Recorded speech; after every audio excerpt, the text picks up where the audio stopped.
So we're getting ready to put on the battery panel for this bike.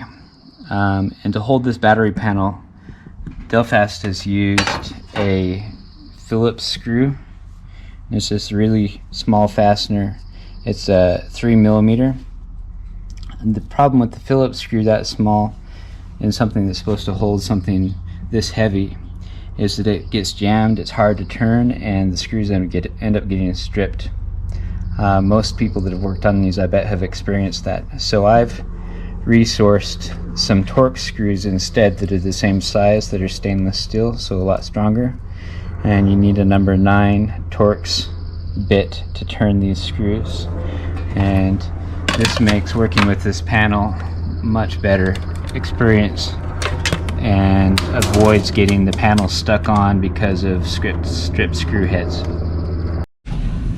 Alright, so now that we've got our upgraded screws in here, we've replaced this retention system that Delfast used with these Velcro straps. So we have fuzzy Velcro on both sides of the battery compartment and a piece of Velcro that we can tension and pull tight on both sides here.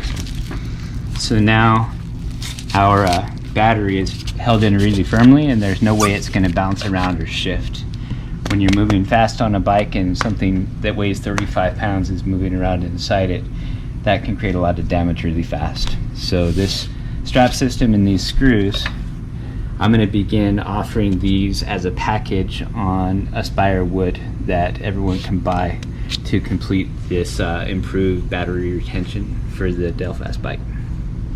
Cut.